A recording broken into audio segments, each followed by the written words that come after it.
Welcome to Owl About Games, a podcast where we talk about all different aspects of board games, from design to mechanics to board game news, including updates and information for games from Open Owl Studios. I'm your host, Natalie, and I'm joined by Brendan. So sit back, relax, and let's talk Owl About Games.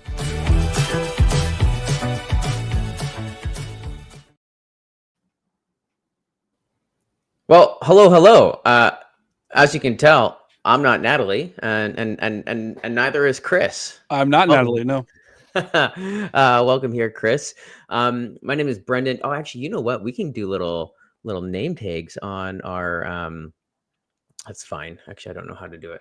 It's fine. I'm here with Chris. Chris Rowlands. Yeah. Rowlands. Mm-hmm. Rowlands. Great. Chris. And his team at Tempest Workshop. We've partnered together. I don't know if you've followed Open Owl Studios, our news a couple months ago. We announced this, and we're gonna chat all about that. A bunch of questions kind of lined up for Chris, and all that's very exciting. But just as a brief little highlight, Storyfold Wildwoods, our solo cooperative game, is wrapping up its campaign today. So it's crazy. It's already been like a month, I think, on on the campaign, which is fantastic. And we so it's been live for a month. We are just we just hit 4,200 backers. 340-ish Canadian $1,000, which is like, I don't know, 100,000 American dollars. Just kidding. Not quite that. But it's fantastic. And I think we're live in like 6 or 7 languages through Kickstarter. I know we have like another 4. So I think I have signed the papers of like 11 different languages. That's awesome. So it's really cool. Like I was, telling the team a couple of weeks ago that we had basically pre-sold, I think, like 15,000 copies of Storyfold before we had clicked live on Kickstarter. So that's fantastic. We're hoping that it makes headways in a solo and maybe expands the solo market. That's kind of our goal for it. So if you haven't yet, make sure to go check out Storyfold Wildwoods on Kickstarter. There is, while it is coming to retail, there is a Kickstarter exclusive pack with some kind of exclusive variations of the cards, bookmarks, art print, sticker. It's a great little thank you for supporting us on crowdfunding. Great. Okay. That's Storyfold. There's a bunch of other announcements, but hey, you know what? Let's take the time and dive into the purpose of today, which is chatting with Chris. So before we actually get into any of the nitty-gritty stuff, maybe Chris, you can talk through a little bit of your background and even how you came into this industry, because I think board game industry is an interesting one, where it's definitely not as like formalized as like the video game industry. And even that was a weird one, 20 years ago, about, hey, how did you get into the video game industry? So yeah, maybe share a little bit of your history and how you ended up in this industry. Yeah, absolutely. Thanks for having me. My name's Chris Rowlands. I'm the studio director at Tempest Workshop.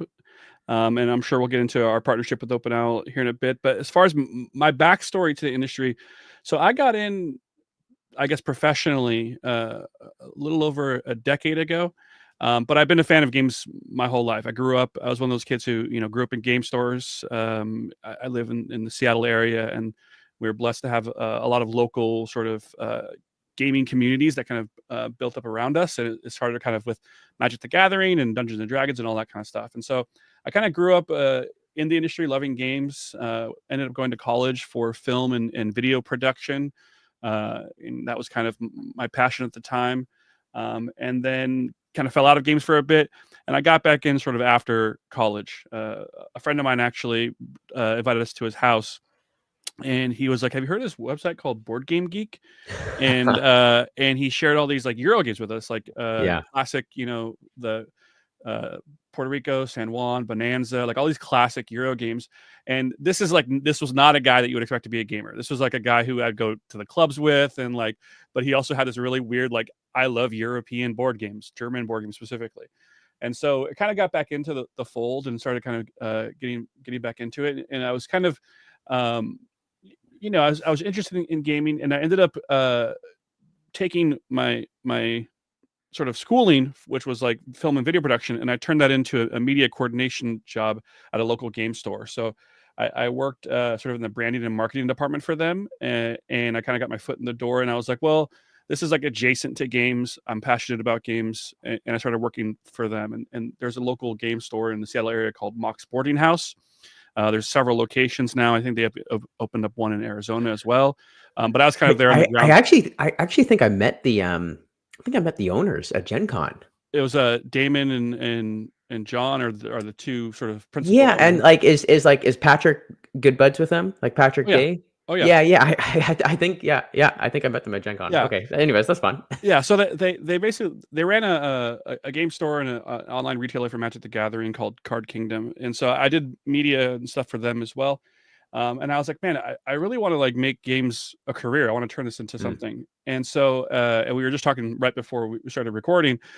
So myself, my friend, Aaron Dono, we're kind of like, well, let's start a podcast. Let's do something where it's like, we can put ourselves into the industry, start like, kind of getting our foot in the door, going to conventions, interviewing people who, we really admired and who had really done some great work, and kind of just turn that to kind of network a bit into the industry. And so that's what I did. And I did a podcast, and I worked at this game store for a number of years, and then was doing kind of freelance game design on the side, and eventually was starting to look into self-publishing at the time. Because I was told that there's no money in game design, there's only money in publishing.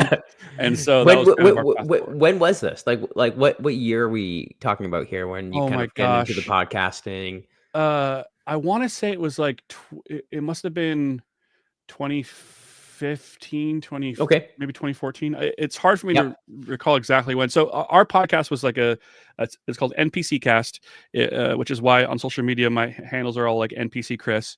And so basically it was a show that was introducing people to the hobby. So we would like review board games, and then it was a lot of like RPG DM advice. We would give like new DMs advice on how to run campaigns and how to do stuff. We actually started doing actual plays, similar to what Critical Role does these days, but it was way before Critical Role, way less popular than Critical Role, obviously. But maybe we were ahead of our time a bit. But so we did this kind of content. It was all about like getting people introduced to the hobby that we love, and that was kind of like our foot in the door. We were really adamant about we never quote unquote reviewed anything, because we wanted to have a very positive take on things, and we're like, we review stuff, it means we have to like bag on stuff, and that was not our thing. We just wanted to, every episode we had a things we're excited about segment, which talk about things that were getting us hype. And so I did that for a while I was doing this like freelancing game design stuff. And I want to really like highlight this because you mentioned, a lot of people want to know like how to get in the industry or how people got into the industry. So I was doing this podcast for a while, maybe 4 or 5 years. And then eventually I was introduced to a woman named Deirdre Cross, who worked at a company called Forest Preserve Creative. And Forest Preserve Creative was an invention studio here in the Seattle area that had been around for, at this time, almost 2 decades. They've been around for a while, and they had primarily worked as mass market game inventors for a variety of companies. Like Ravensburger, Asmodee, Big G Creative, Chronicle Books, all sorts of different publishers. And so they were looking for some development work, and a mutual friend of mine, Brittany Bowe, was in there for some video stuff, and she's like, well, my friend Chris designs games, you should talk to him. And so I went there. Deirdre Cross emailed me, and I went into their offices, and I sort of brought some of my game designs and stuff like that. And I had, what ended up being one of the most awkward interviews I've ever had in my life. And because I was talking to them, and they're like, well, would you be interested in contract work? But in my mind, I have this job that I love at this game store I love. I've been working there for like 6 or 7 years at this point, like super passionate about it. Made good money, all these things. But they were looking for a contractor that was like a 40-hour a week thing. And I was like, oh, like I was like full time, but a contractor. Yeah, I was like nights and weekends is kind of like what I could do. I'm like, well, sorry. And it was kind of like the interview was kind of like there's like a silence, and I was like, but I brought these games. I might as well show them to you. And they're like, oh yeah. You might as well show us your games or whatever. And so we did that, and I didn't really expect anything of it. And actually, a couple of days later, I emailed Deirdre back, and I was like, hey, sorry it didn't work out. Let me know if there's any sort of part-time stuff that you need, but it was good to meet you, and I'm here if you ever need some playtesting or whatever. And she emailed me back, and it was a pretty lengthy email, and she's like, hey, I really want to have another meeting with you and talk to you. And it turns out that she had gone back and listened to my podcast, and I had a YouTube channel at the time too, and she watched my YouTube content, and she was like, apparently we used to do this segment on our YouTube channel called Board Game Pitch Fight, where my co-host would just say some random prompts, and we would pitch a board game based off of it. And she's like, this is basically what we do at the studio. I think you'd be really good at it. And so she poached me. She was like, well, how about if we gave you a 9-month deal, full time for this much money? Would you be willing to do that? And so I was like, you got to take a chance on this kind of stuff. And so I did. And I started working at Force Design Creative as a contractor, and then eventually became a full-time employee. It's a really long-winded way of basically saying it's like, we had this idea where we're like, the only thing we can do is start being involved in the industry, start being involved in the community. The only way we know how, which was making a podcast, was me and my 2 friends, Dell and Aaron. And then from there, you sort of reap the rewards of that. It really is like our industry, because the margins are pretty thin across the board. You have to have a level of passion and really belief in what you're doing. And it's just like, hey, like, do I enjoy this?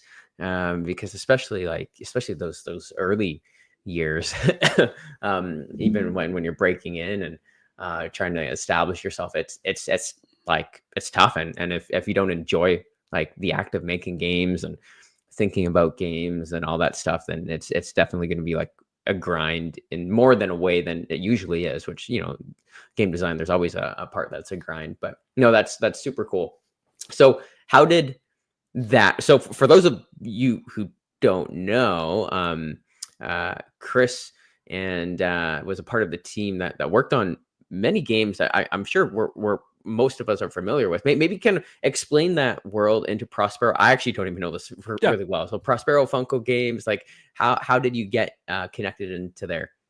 Yeah, absolutely. So I started working in, like I said, when I started working at this company, it was Force Design Creative. And at the time, they were working on a title called Villainous, which was a Disney property for Ravensburger. They had a partnership with Ravensburger where they had sort of a multi-year deal with Ravensburger, where they would produce games for them on a regular basis. And so I was brought in. One of the reasons why they were hiring developers at the time is because Villainous was such a big lift for that team, one of the biggest games they had done to that point. This is a company that had primarily cut its teeth on sort of like children's and like party games and sort of like very light mass market style games. What I hate using the term mass market because it's so broad now, but like what people imagine when they think of mass market, that's what Force Design Creative was doing. And they did it very well. They're top of the industry in it. So they started working on Villainous, and they needed more people to do the other stuff that was not Villainous. And so they're like, well, we just need to bring more people in. And so I came in during that period of time. And that was sort of a turning point in the studio a bit, where they came up with a pen name called Prospero Hall. And Prospero Hall sort of formed out of Force Design Creative as a way to kind of signify these kind of heavier games, more like gateway hobby style games than they had traditionally done, sort of to differentiate. And so then we started kind of working on that stuff. And then my first signature game with them, that was a Prospero Hall game, was Jurassic Park Danger. Was the first game that I had a chance to sort of lead on that project. The thing was really special about Prospero Hall, and it's something that like now at Tempest, we're trying to kind of emulate is this idea of open and free collaboration. Prospero Hall, there's maybe we can get into it on this podcast, but there's a whole lot of discourse about us not crediting specific designers on projects and using sort of this umbrella sort of name for our studio. It's hard to describe how collaborative our process was, and why for a lot of us that were there, that made the most sense. Although again, I see there's a lot of people who believe other ways about that. But so Prospero Hall kind of created this sort of string of games, and it was like, Jurassic Park Danger, we did Jaws, we did Villainous, obviously was a big one. We did Horrified, and this is kind of our studio did all these gateway hobby games, and we sort of became known for doing licensed games that were very authentic and true to the properties, but also something that gamers would actually sink their teeth into and enjoy. And for us, that was really important. And that's where, like, when I started at Force Museum Creative, like I said, I was going to get into self-publishing because, again, that's where the money was. Brendan, publishing, you're rich now because you're a publisher, right? Like all of them, right? And so like that was my goal. So I was like, okay, I'll go work this 9-month contract and then learn some things about the industry and then go back to self-publishing. But what I found was that, like, I really got a lot of joy in working with the team and in putting games on the shelves at mass market, because, like I said, when we did NPC Cast, our whole thing was about introducing new people to the hobby. Well, it's like when you make a badass Star Wars game or a badass Disney game and you put it on the shelf at Target, like, that's going to get new people into the hobby. Like, that's going to get people, thinking about these things. And I always saw us as kind of like the bridge between, like, you go to Target, you got game night coming up with the in-laws, like this weekend, you go to Target, you're looking for something to play. You're like, oh, they like Jaws. My dad's like a big Jaws fan. Yeah. Let's grab this game and give it a try. And you try it and you're like, wow, this is not like anything I've ever played before. Like, this is not really what I would normally think of when I play like Life or Sorry or Monopoly. What else is out there? And then you start looking at other games, and then you go to like Ticket to Ride, and you start the journey that we all started back before these games were really sold in the mass market, And so that was kind of like the thing. And I was like, wow, I'm actually getting a lot of like joy out of this experience. And so that's why I ended up staying, basically, while we were doing that. So, like, love the journey, love, like, really incredible opportunity that you had getting into the industry, and the opportunity that was provided to you. Maybe just stepping back, it's interesting to think about gateway into hobby, because when I was so I'm like 33, and so when I was growing up, my gateway games, it's interesting. Like, I was more in the nerdy thing. So I played like Risk 2210, right? I like love that game. And played Settlers, played I played Iron Dragon. I don't know if you've ever, like, it's like a crayon dragon. Yeah, crayon game. Yeah. Crayon. Yeah. So these interesting games. I had a friend who had a bunch of games like this. But now I feel like there's quite a few more ways into the hobby for people, because you have games like Wingspan. Wingspan for me is such an interesting one, because it's a pretty heavy game, like, not in the BGG world maybe, but in like the general world of board games, it's relatively heavy. And I know for a lot of people it was like it's a gateway into the hobby. Maybe they've played Settlers, but it's got to be like theme and production value, like, has just hit with a group of people that maybe it hasn't hit. I don't know. It's a really interesting landscape where it can be more than just like the traditional, like, Settlers, right, into the hobby now. Yeah, I mean, that's a good point. I think that the lines are being blurred every day. Yeah. And that was, so going back to this, my aversion to using the term like mass market audience is, when I started working at Force Museum Creative, and again, we're making it for the mass market, but I quickly realized that, like, coming from the hobby world that I was ingrained in, coming from like being a hobby designer who get to hobby game stores, that kind of stuff. Yeah. Like, I had a very sort of like one-sided view of what a quote unquote mass market consumer was. And you realize it's like, wait, hold on. Like everyone shops at Target. Like everyone is like like a lot of different people from different walks of life go to these mass market retailers, and this is like where they go. And in some cases, you learn. I remember hearing a story where it was like about people's Gen Con hauls, right? People always post their Gen Con haul pics, and a lot of times the people are like, "Well, this is my Gen Con haul because I don't have an FLGS near me." Like I go to Gen Con and this is my games for the year that I get, like, because I don't have one near me. But it's like you probably got a Target close to you or a Walmart close to you, you know, like, and so I think that like being part of that experience, and I realize that it's not like a sort of monolithic audience. It's a lot of different people, and there's a lot of different ways to gravitate or to appeal towards them. You know, so for us at Prospero Hall, that was a thing where it was like, we're gamers. And like, we want to put the best game in every box. It doesn't matter if it's licensed. It doesn't matter if it's unlicensed. Like, you know, one of the games I'm most proud of is a game called Monster Crunch, which is like based off of like the Monster cereal line for like, and I was just like, I want to make a badass game because someone's going to play it and I want them to have a good time with it, you know? And it's like, and so for us, it was like something that we saw as like sort of a responsibility. It's like, not everyone gets to make a Goonies game, you know? So like, how can we do right by the property and then also fulfill our vision, which is like, again, introducing more people to gaming.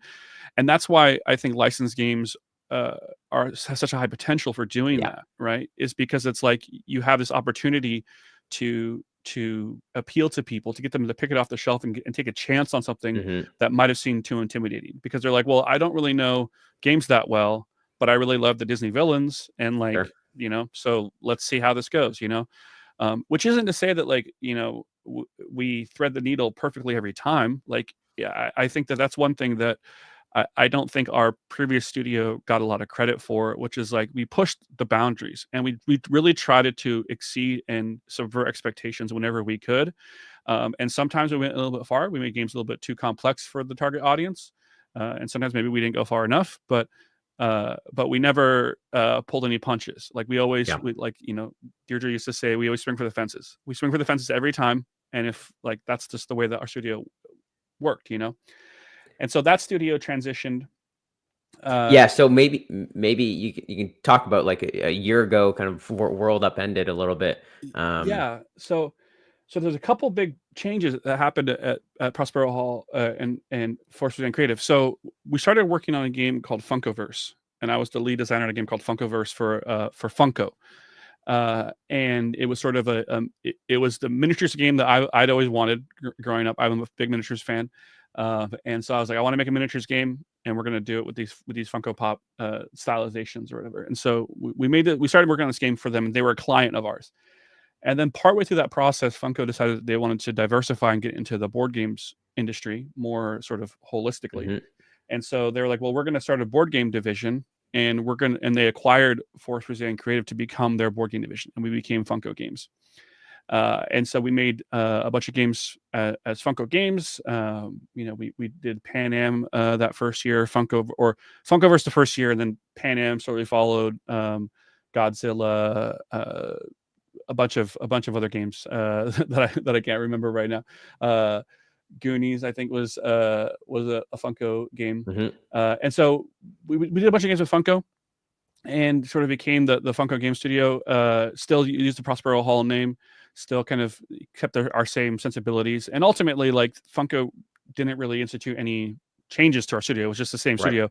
It's just now we're publishing and designing. And in a way, it was great because we used to be inventors and designers who had to convince publishers to follow through with our ideas. And now we were the ones who were sort of creating our own ideas. That's why we could do games like Rear Window, which is like, you know, maybe other publishers wouldn't be like, I'm not going to make a game about Hitchcock's Rear Window, but like, we're like, well, we love the movie, so we're going to make a game out of it, you know? And so, but unfortunately, you know, Funko fell on some difficult times financially, and basically had to sell off the studio's catalog, and they sold to a company called Goliath, who retained I want to say 5 or 6 of the employees to kind of shepherd on the designs, but the rest of the studio was sort of let go and sort of disbanded. You know, again, from Goliath's perspective, they're looking at they look at Funko Games, but they also look at like Force Design Creative again had 2 decades worth of inventions. Yeah, that are it's just like, a catalog, right? They yeah, bought absolutely. up the IP and the games. Yeah. Yeah, absolutely. And so that was kind of, and then this was, yeah, I don't know, this was in January, February, something like that. And I was one of the, at the time I was the game development team lead. So I kind of was shepherding the game developing side of the studio. But unfortunately was laid off.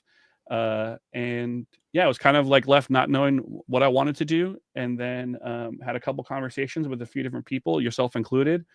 And I was like, I think that we can kind of do something in the vein of what Force Design Creative was, which is create this invention, this sort of invention design studio. And we have a lot of expertise and a very diverse perspective that we bring to the table when it comes to games. But we also have a lot left that we weren't able to tap into that I think people would be excited to see from us. And so that's where Tempest Workshop came from. And so I got together with Corby Sears and Isaiah Vallejo as sort of my co-founders. And then we tapped into a bunch of our old colleagues as sort of contractors to kind of work with us as well. Folks that we had worked with at Funko, that kind of had worked on plenty of projects with us. And so we created this new studio called Tempest Workshop. And that's kind of where we're at today, working with Open Owl and some other clients and kind of starting to kind of rebuild this thing from the ground up. Yeah, which is like, it's a big leap of faith on your end and stepping into it. From my perspective, right? I think I reached out on LinkedIn when I saw that announcement and familiar with the Prospero Hall games. It's interesting for me because as a studio, we've really kind of we the swing for the fences analogy is good with us, just maybe a different market, right? We're not swinging for the fences in mass, we're swinging for the fences and hobbyists, and so we've done a bunch of pretty out there games, and sometimes they land better than others, but still really kind of core, and one of the interesting kind of core competencies that Open Owl has developed over the past number of years is running crowdfunding campaigns, which is the hardest thing when you publish a game is making sure people buy it, especially in like kind of our hobbyist world thing, right, where we don't have distributor or retailer purchasing up thousands of copies. And so for us, it's I think we make beautiful games that are innovative and unique, and then we're able to kind of find an audience for those games, and so far our community has been great, and so with this in mind, and then kind of seeing you and kind of what was happening with the Prospero Hall team, for me it's interesting because I'm like, hey, what one, I was like, hey, what would it look like if you guys made a game that was maybe tailored for like, hey, the crowdfunding market and audience, and it's interesting for us to kind of chat about that and about where that kind of ended up leaning towards, but then just understanding is like, hey, we're going to kind of not outsource design, but we're going to really kind of do a partnership with you all, where it's like, hey, yeah, you'll design, you'll create, really do everything. We'll take the game, hopefully find a large audience for it, and then really share in the success. So that that idea and that partnership was really key, and it's nothing new. It's maybe not super common in the board game industry, but it's like it used to be super familiar in the video game industry, right? Where you have publishers funding development studios, and then doing some sort of profit share at the end. Sorry, I keep on muting myself because I cough every couple of minutes. It's this sickness, but it's been really neat to partner with you all at Tempest. And so maybe on that, feel free to speak to the partnership at all. But when I initially kind of proposed the idea of like, hey, if you could design a game that its primary audience was going to be crowdfunding, and then secondary we will talk about like FLGS and that kind of stuff. What was that? What was your kind of initial reaction and thought about that? Were you excited, nervous? Like where did you kind of go when you started thinking about that?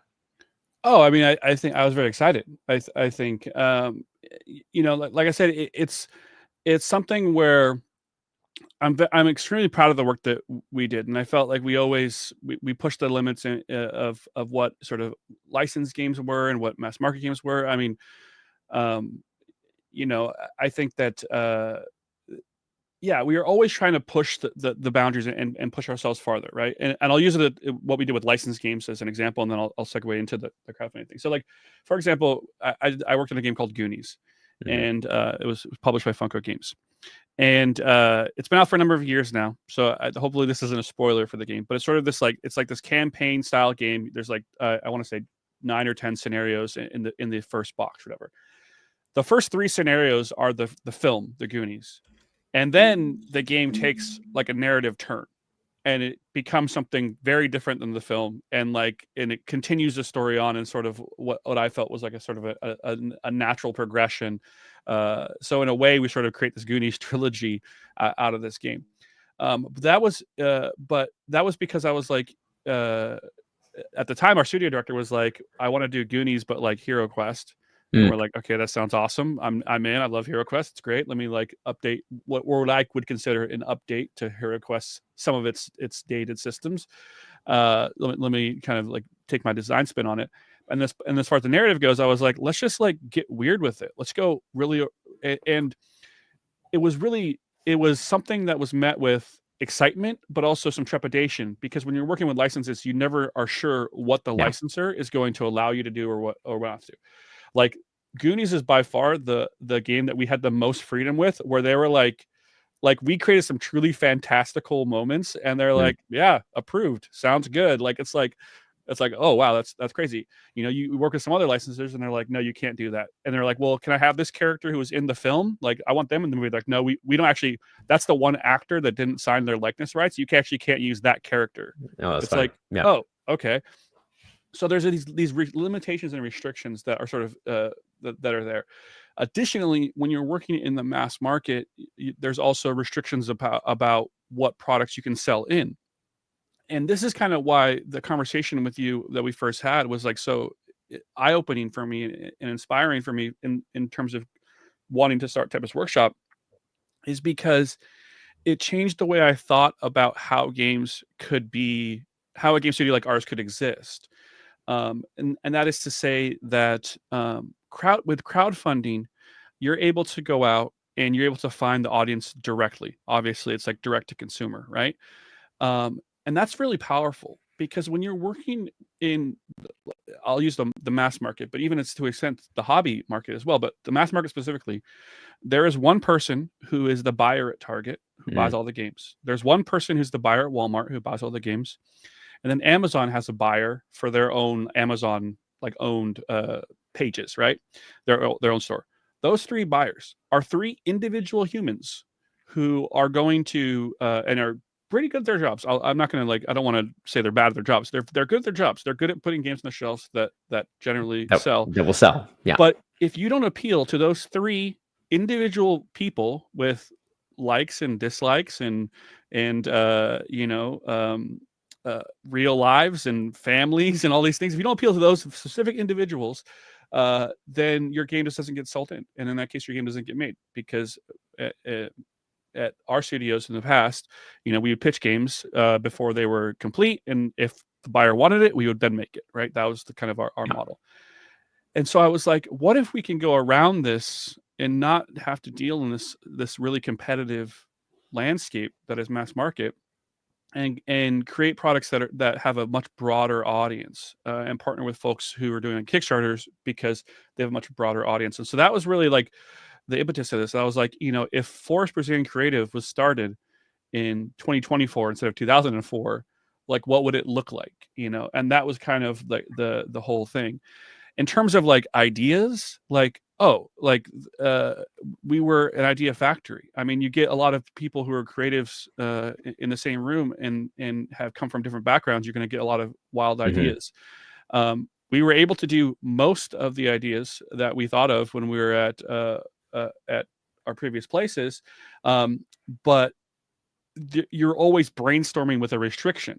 There's a cap. Like, yes, you can think of really wild out there ideas, like doing a Rear Window board game. Wouldn't that be wild? Yeah, it's wild, but not in the way that like a Mythwind is wild, right? Because we're not even thinking on a Mythwind level at that point. So when you were like, oh, I'm interested in hearing like bigger game pitches, like I called up the team and I was like, guys, let's put together a brainstorm. Like, here's some parameters that OpenL has, and let's come up with some ideas that like really push the boundaries. Like, let's take the sort of the same innovation that we were trying to bring to mass market. Let's bring it to crowdfunding and see like what we could come up with. And so that's what we did. And we were really super excited to do it. And we brought a handful of ideas to you and sort of met with your team and talked about what we thought would be the best foot forward, settled on one that we're really super excited about. And then started this whole thing off. Yeah, it'll be fun to start showing people the game you guys are working on. I imagine we'll start teasing it next year, 2025. I know you guys are you're in the thick of design and development, and it's been really neat. One thing I want to mention too, yeah, like so about that, because we met earlier this week and we talked about this, right? And you had just said that you were curious to see like what Prospero Hall or what our studio would do with a project like with a Kickstarter style project, right? And again, that was something where and to be very clear, Tempest Workshop, we have a lot of really talented people that we work with. We were not all of Prospero Hall. Prospero Hall is like 40 people, so there's a lot of other people doing really great work. And so I don't want to take all the credit for it. But one of the things that we were really good at is coming up with really innovative ideas within the space that we're in. And so for me in working with this, is I was like, okay, like my mindset going into these projects was like, what if Prospero Hall made a game like this? That's kind of the mindset we're going at. And what that means to me and to the people who don't know about Prospero Hall is it's like we're going to make something that subverts your expectations, that offers some innovation in the space, is something that is perhaps a bit more accessible than other games in the genres, and is very sort of intent on smoothing out the rough edges that can be smoothed out. Yeah, this was our conversation that we had on Wednesday. The idea that like accessibility or streamlining a game or an onboarding does not equal sacrificing depth, right? So you can have a game that is both streamlined and accessible that still has complexity layered underneath, still has like depth, but without a lot of like the annoying things that we find in a lot of board games.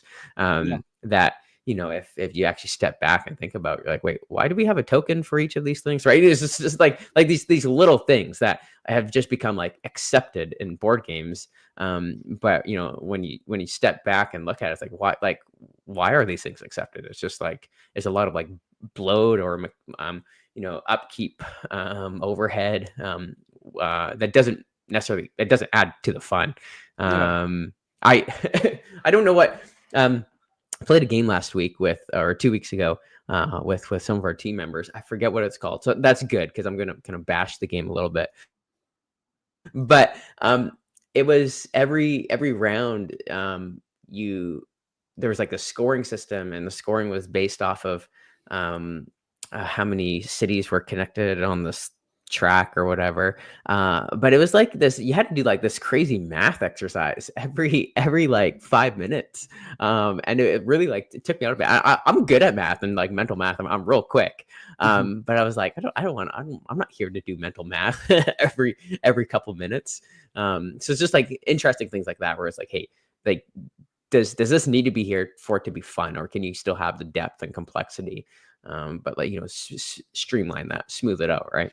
It's like it's questioning everything, really. It's like it's coming out. It's like it's taking what the assumed solutions are, the assumed things are, and then saying like, is this necessary? And there's this element where we had talked a little bit about in our game, which right now is currently sort of being developed. There's a lot of things that are being thrown into the pot that are eventually not going to make it into the final version, but we're just trying out different things, right? Like that's sort of the process that we're going out. And I had mentioned this idea that was instilled in me back from my days when I was working at Prospero Hall and Funko Games, which was the back of the box shot, right? So again, this is for like mass market, right? You're like, okay, you imagine a customer's at mass market, and one of the customer psychographics that we would imagine is like, okay, it's Friday, mom's at the store, she has groceries in the cart, she wants to pick up a game that her kids can play tonight while she's making dinner or whatever, right? Like that's the psychographic, right?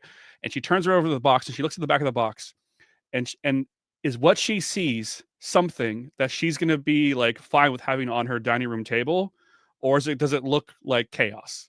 And so like that was something where it was like, whenever we did a game, it was like, oh, if we have decks of cards, they have to have places for them. Like you have to have a place for everything.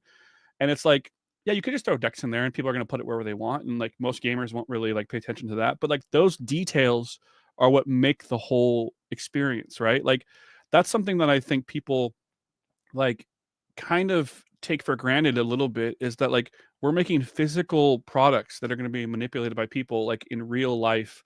And so we want to question like these types of things, and is it ergonomic? Does it make sense? Like, and hopefully, we've talked a little bit, Brendan, about like the complexity budget, right? It's like I want people to be focused and to be like have their brow furrowed when they're like engaging with the interesting, compelling parts of the game, not when they're trying to figure out how to score at the end of the round. Like that's not where we want people to be spending their mental energy.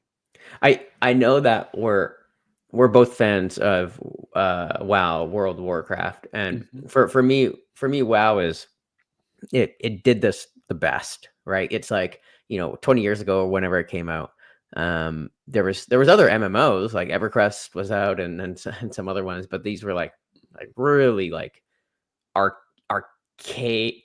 and like trying to get into it. All the systems weren't explained well, and then you boot up World of Warcraft and you're just like you're just introduced to the systems, and it's layered and layered and layered and layered, and then suddenly it's like people who maybe aren't super gamers, but they spend 40 hours playing WoW, they're playing a really complex game with like layers of systems, and they know how it all interacts because it was brought in like a streamlined way, and it's such a like solid example of design in a sense that you can be accessible but still have the depth that people are playing 20 years later, right? Yeah, totally. And I think that like it's so important to continue to chip away at the things that you can kind of like make smoother, because ultimately what you also want to do is to create things that are really innovative and cool and new and interesting. And so the more really cool, innovative, new, interesting stuff you put in there, the more it's going to be like a load on people to mentally process. And so it's like, well, why not streamline the bits that like we can streamline so that we can, again, the focal point, the spotlight can be on the really innovative stuff, Like, I think Mythwind has a great example for that. It's like, hey, here's a game that can technically last forever. What's going to get in the way of that? Setting up and tearing down the game. Like that will literally get in the way of that. And so it's like, okay, great. Let's like make that happen in, less than 2 minutes. So that you can take it off the shelf and play it. And so you can engage with the element that is interesting, unique, and not engage with the tedious setting up and tearing down thing. And it's like, it's just being respectful of the player too, right? It's like it would have been very easy for Mythwind to go the route that a lot of other games in sort of this genre have gone, which is just like, there's a million decks, put them out. Like people would not be like, they're not going to even like, look down on that sort of experience. No, because that's what they're used to. That's normal. That's normal, right? And so it's like, well, why don't you give people something like different, so I don't know. I think that's kind of the sensibility that Prospero Hall had. And so, yeah, because you asked, you're like, about the target audience, and we're making a game, like we're making an open owl game designed by Tempest Workshop. Like that's like our goal is making a game that like is something that you would expect from both of our studios. Yeah, it feels like it fits, even though I think you can tell that the people behind it are different, right? Like I think both of those things are true. Yeah, and that's part of like again, our studio, like we have a couple other partners that we're doing other games with, and it's like,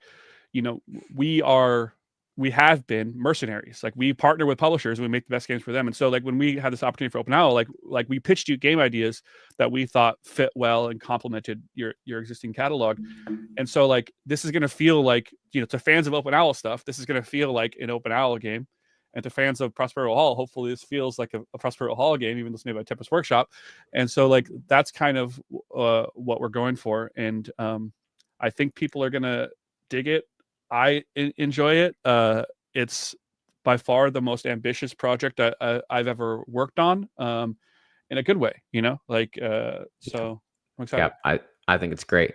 Hey, we got a question from Steve from Co-op Guild, and we can actually kind of wrap with this. I think it's a fun way to close. Steve is asking, what type of game design sacrifices have you experienced to satisfy the mass market environment? So this is kind of going back to Prospero Hall days. What type of game design sacrifices have you experienced to satisfy the mass market environment? I don't think that. So I don't like this question. It's interesting because sacrifice isn't the right word. I actually think some of the best designs come with constraints. And you have a box to work within. Yeah, so I'm gonna answer this question. I do appreciate the question, and I'll go into it. But I'm gonna use a little anecdote from back when I worked at this game store. Right, I worked at a game store, like I said, a Mox Boarding House. They had an online retailer called Card Kingdom. One of my jobs there when I first started there was also like helping to pack card orders. Right, and these are people who are ordering Magic cards online, and then we're packing the Magic cards and we're sending them to them. Right, so they're buying Magic cards. Right. And when I first got there, they happened to have a policy where they would never hire people who played Magic to work in their warehouse. And I think they're like, and one of the things they said, like, oh, they're just going to be reading the cards all day. It's like, it's funny. That's kind of weird. Okay. But so they never hire people who play Magic to work in their warehouse. I think it's different now. But someone had a request and they were like, hey, like, can you like draw like a smiley face or something on my packing order? Right. And I was like, oh, like, the person I forget who it was, but I was like, Steve or whatever, like, are you gonna do that? And he's like, no. And I was like, I'll draw it for them. Like they asked, and I told, and I kind of looked back and I said, guys, like, you don't get it. Like to some people, getting this package from us, this thing from us that we're packing for them might be the highlight of their week. They might have had like a really shitty, week at, I don't know if I can swear on this podcast, but they might have had a really bad, week at work, really like, a pain in the ass customers, whatever. And then Friday Night Magic comes along and they get home on Friday, getting ready to go to the game store, and they have a package from Card Kingdom that has all their new cards in it. They're excited to do it. Right. That's like, we make that, like, that's what games are. People don't buy games like hoping to have a bad time. Yeah. They're buying something and they want to enjoy it. And so when it says like the term sacrifice, and I know this isn't what this person meant, but like it implies that like we're not making something for them. Like I'm not making a design to like make myself feel good or smart or clever. Like I'm making something for someone else to enjoy. Hopefully, if I'm good or smart or clever, I can do a good job at that.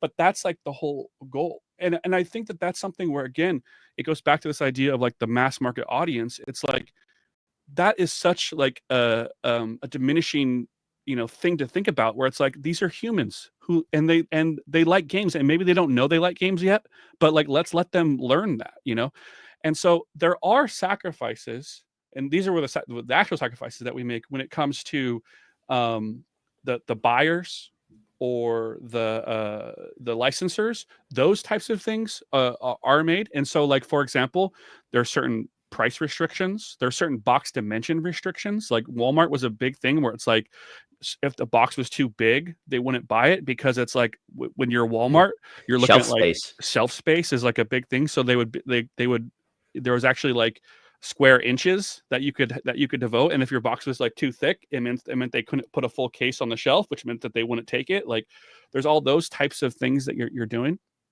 But to me, as someone who is a gamer first and foremost, like, these are all puzzles to solve. These are like Monster Crunch is a great example, right? So here's the thing with Monster Crunch that I'm gonna pull the curtain back a little bit. So Monster Crunch is a ladder climbing card game, right? When I first designed it, it was a single deck card game, just like you would play with a deck of cards, right? And it was based off of the games I used to play, a game called 13 I used to play when I was a kid. So it's this ladder climbing game, right? Partway through the development of that game, the retailer or the publisher was like, oh, actually, we're going to be able to put our product on the Target end cap, so we want a bigger box, so it sits better on the end cap. We don't want to do the small box game anymore. We want to do a bigger box. And so we mocked it up and we put the game together, and I'm holding it and I'm like, this is too light. Like, no one's going to buy this. Like, this seems like there's like nothing in this box. And I was like, okay. I was like, well, what if everyone had their own deck of cards? And so we designed the game with everyone having their own deck of cards. Now, at the time I was doing it because I was like, we literally just need to put stuff into this box to make it heavier.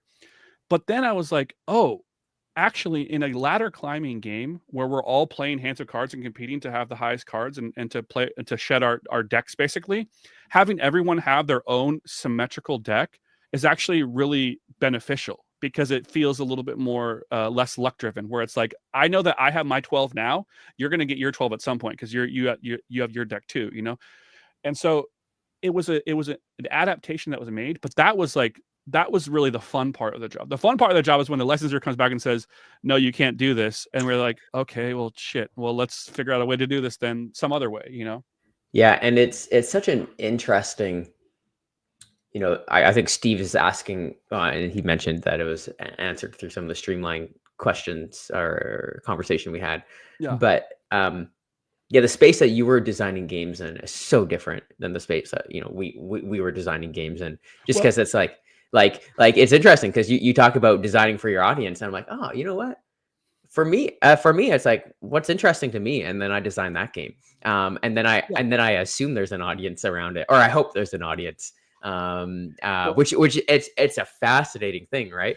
When I was in college, so like I studied film and video, and my screenwriting instructor used to say, he's like, if you write a joke and you think it's funny, there's going to be a million other people that think that joke is funny. You just have to find that audience. Yeah, it's different. Again, with crowdfunding, it's different. Obviously, you can find those couple thousand people. You can find them, but even that though, like, you're always going to be, you're always making something for someone else, and there's and like, it's hard to say until you feel that experience, like of seeing someone post, seeing a stranger post about something you made that they found at Target, or seeing some random, like, I'll be on Facebook or whatever, because I'm older, so I'm not on Facebook, so I'll be on Facebook, and someone will post a random like shelfie from a Target or something, or a shelf shot from Target. Sure. And I'm like, I worked on 12 of those games. Like, that is wild to me, that someone is like, the other day I went to my sister's house, my older sister. I went to her and her family's house for a gathering, and they had Haunted Mansion on their board game shelf. And I was like, I worked on that. And they're like, you did? We did. We just like Haunted Mansion. I was like, yeah, that's funny. Yeah, that's wild. Love it. So, yeah, no, it's so good.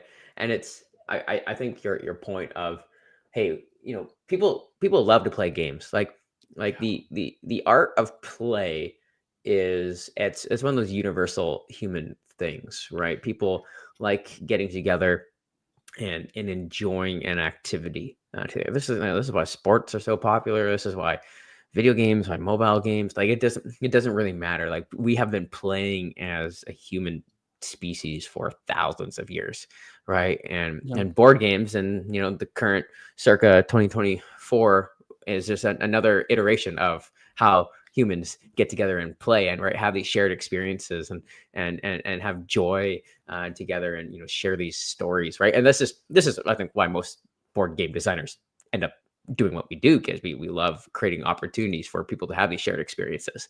Yeah. And yeah. Yeah, it's the community. Like I said, I grew up in this community, and if it wasn't for games, like being a kid is rough, and it's not always easy growing up and especially nowadays with social media and stuff, and games giving you a community and giving you common interests with people and giving you human connection, like it's really, really important.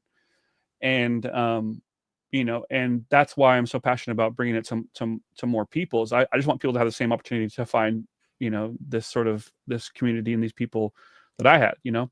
Like I used to say something. I still say something a bit that's like it's a little bit overblown, but like I really truly believe it as well. And it's like board games save lives.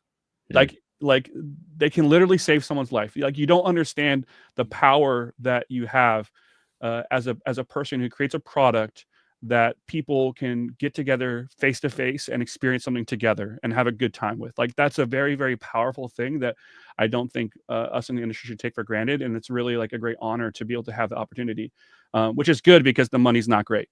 So it's good that we have the other. We have the other stuff to hit on. Balances out. Well, that's great. Hey, Chris, thanks so much for joining me on this podcast today. We'll be chatting again in the future. I feel like we barely tip of the iceberg. We barely even talked about anything. I just rambled for a while. No, it's okay. We'll do like a whole hour on one mechanic of this new game that you're making. Cool. Yeah, I'd come back for sure in the future. So no, that's great. Thanks everyone for joining again. If you're watching this live or if you catch it today on December the 6th, make sure you check out Storyfold before it closes on Kickstarter. Great. Well, have a fantastic weekend, everyone. Cool.